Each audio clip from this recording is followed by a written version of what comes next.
SCP-187, Double Vision. Object Class, Safe. Special Containment Procedure. SCP-187 is to be attended full-time by medical personnel, who are to tranquilize or sedate her as needed. She is to be kept under a full set of medical restraints to prevent her from harming herself. Specifically, she is to wear padded mittens at all times, in order to prevent her from attempting to damage her own eyes. If SCP-187 refuses to open her eyes during authorized testing, or during site inspections, the use of eyelid speculums is authorized. All statements made by SCP-187 during testing and site inspections are to be recorded and analyzed. SCP-187 is to be prevented from interacting with D-Class personnel who are nearing the end of their cycle. SCP-187 is to be spoon-fed. Mild tranquilizers are to be added to all her meals.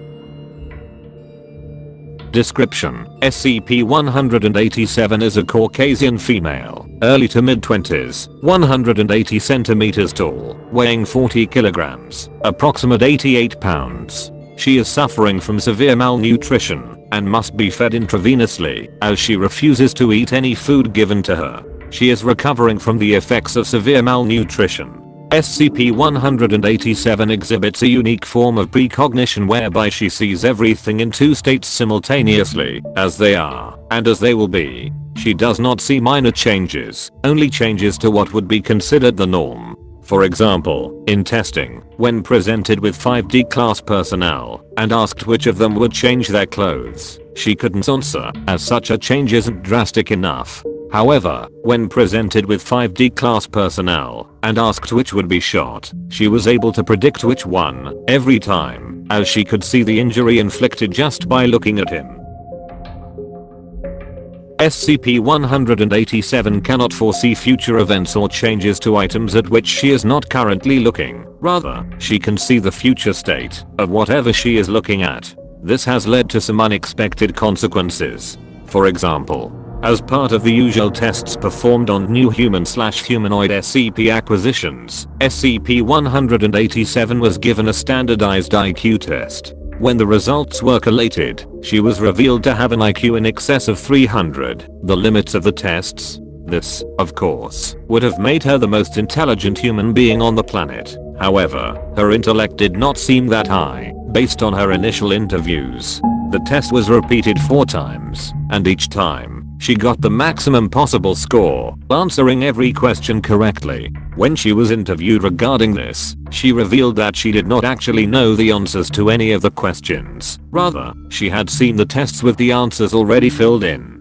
When she was given a computerized IQ test, where her input didn't affect the future state of where she entered the answers, a keyboard, rather than a pen and paper, her IQ was revealed to be 97, slightly below average.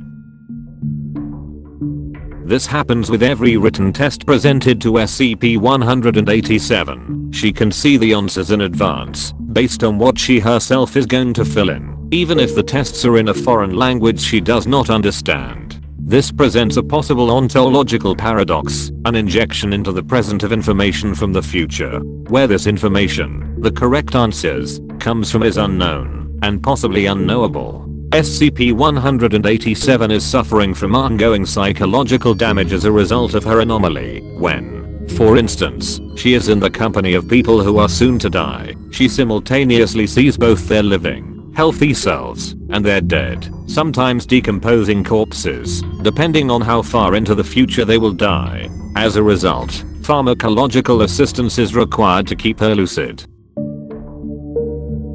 SCP-187 also refuses to eat, again due to her abilities. When presented with a plate of food, she will see it as either feces or a semi-digested slop, while a glass of water will appear as a glass of urine.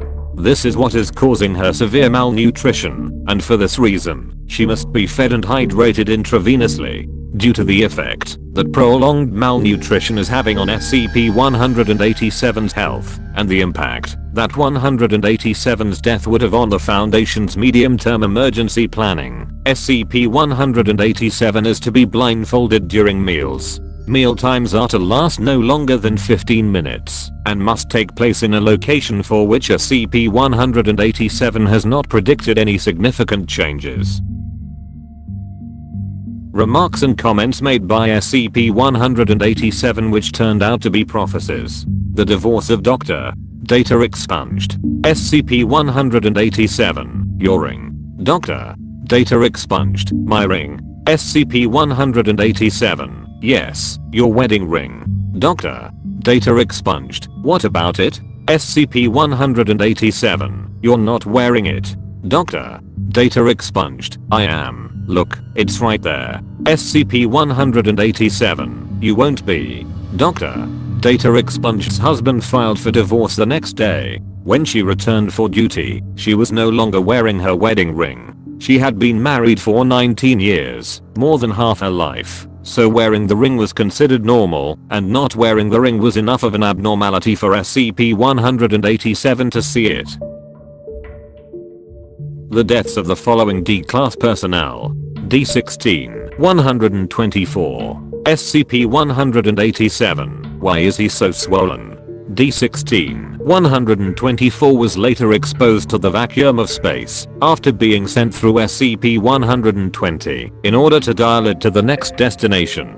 D-16, 198. SCP-187, he's cute. Interviewer, who? The man standing outside that cell. SCP-187, yes. What's his name? Interviewer, I don't know.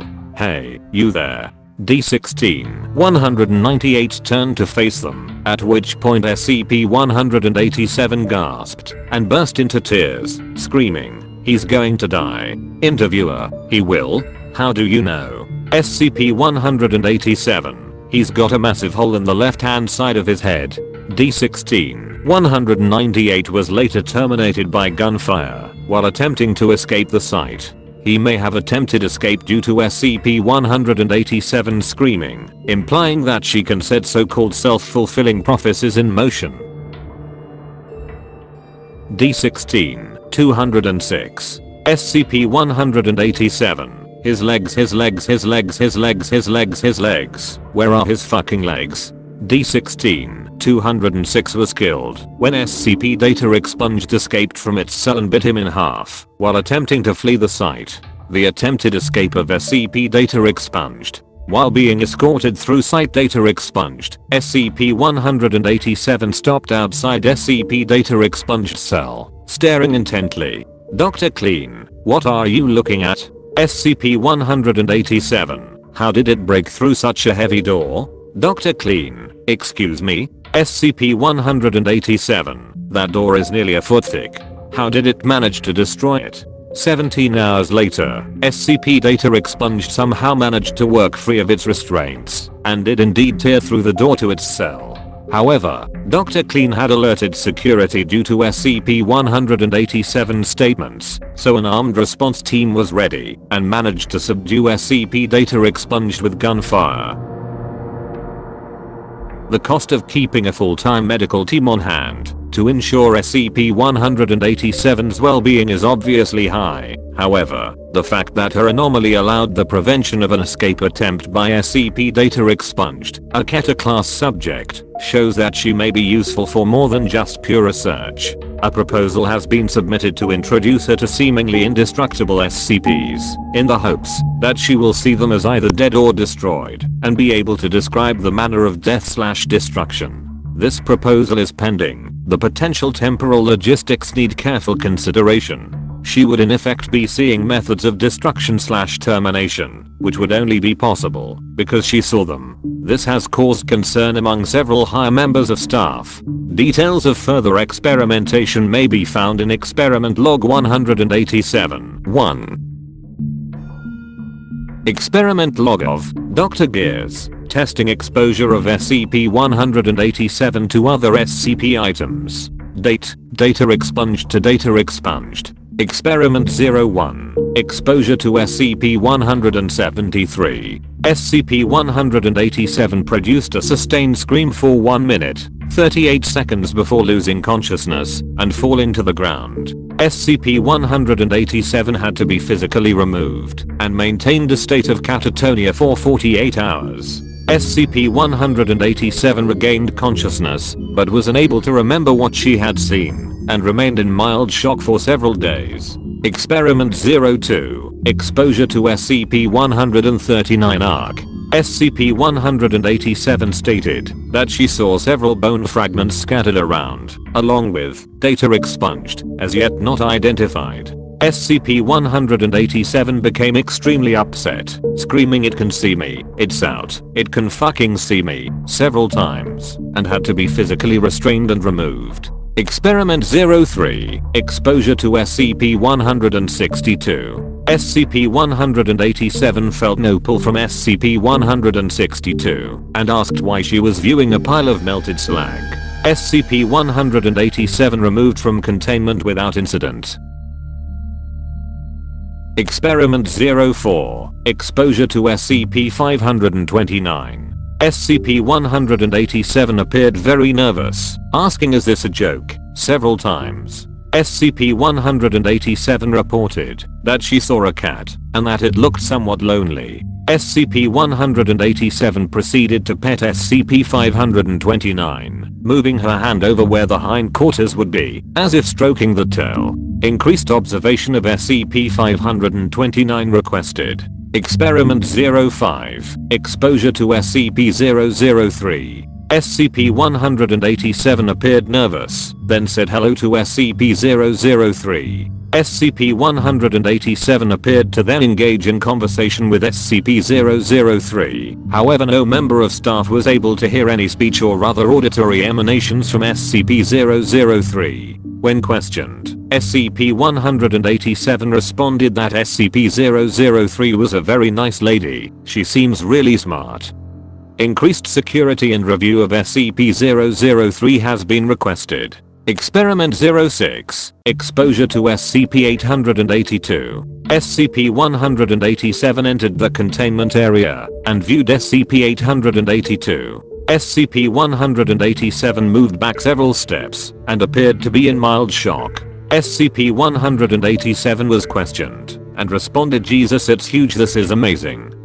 SCP-187 stopped responding to questions and continued to stare at SCP-882 without blinking for 3 minutes. SCP-187 had to be physically removed from the containment area to continue questioning. SCP-187 appeared dazed and responded, "It's so. I mean, it's so complex, it's sick, with all the bones and blood in it, but it looks like the inside of a 50-foot tall clock. It's kinda pretty." Shortly before SCP-187 was returned to containment, SCP-187 suddenly fell to the ground, screaming and holding her head. After several hours, during which SCP-187 was heavily sedated and unresponsive to questioning, SCP-187 reported grinding, smashing, squealing. It sounded like a train wreck that just went on and on. SCP-187 reported the sound lasted for approximately 3 hours before fading out of hearing. Increased security around SCP-882 has been requested. Experiment 07. Exposure to SCP data expunged. Data redacted. Experiment 08. Exposure to SCP-015. SCP-187 was exposed to SCP-015 with the help of Team Zeta-9. SCP-187 reported only slight differences in the structure until she opened a door leading outside of SCP-015. SCP-187 reported a hallway of pipes stretching for miles and miles. SCP-187 stated that she was not able to see the other end of the hall, but that it seemed to branch off to the sides, with lots of side hallways. Zeta-9 team members reported no unusual behavior within SCP-015, and that the door opened into open air, with no hallway of any kind visible. Experiment 09. Exposure to SCP-415.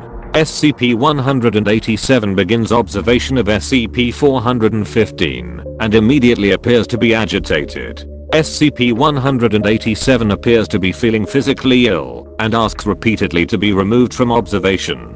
Questioning reveals that SCP-187 observed an empty, diseased corpse that had partially decomposed. Increased security of SCP-415 advised. Experiment 10. Exposure to SCP-455. SCP-187 is taken to observe SCP-455 from a small zodiac craft. SCP-187 takes a sharp intake of breath, then shakes her head and attempts to look away. SCP-187 has to be physically manipulated to continue observation of SCP-455. SCP-187 makes several inarticulate noises before screaming several times. SCP-187 observed a huge thing. It was a mass of metal, just floating, like a big island made of rusty bulges. It was like it was sick, with tumors, but it was all metal. I could feel it. It's not alive. It never was, but it thinks it is. It's what the hell was that? Recontinuation of Recon Team insertion into SCP-455 is under review. Experiment 11. Exposure to SCP-343. SCP-187 enters containment with SCP-343. SCP-187 and SCP-343 appear to converse without incident about general topics for nearly half an hour. See transcript 33R. SCP-187 stated that SCP-343 appears really nice, if kinda lonely. For a little girl, she's really well spoken. What is she? 6, maybe 7. Increased research efforts into SCP-343 are under review. Experiment 12. Exposure to SCP-646. SCP-187 becomes violently ill upon observation of SCP-646. After recovery, SCP-187 stated that she observed giant maggot things. Hundreds of them, with kinda human bodies and faces. They had these tentacle things, all stuck into each other, and they were all squirming and god. There was one near the middle. It wasn't soft, it had some kind of shell and this kind of jelly head it was. I think it was mating. Enhanced security for SCP-646 advised. Experiment 13. Exposure to SCP-106. SCP-187 observation test aborted after 30 seconds due to escape incident by SCP-106. SCP-187 appeared to observe staff under attack or undergoing intense physical torture and mutilation 2 minutes before attack or capture. SCP-106 appeared to specifically target staff under observation by SCP-187. SCP-106 appeared to specifically avoid harming SCP-187 on 3 separate incidents. Under questioning, SCP-187 said that thing wanted an audience. Someone to watch. It likes it. SCP-187 refused to elaborate. Further questioning pending.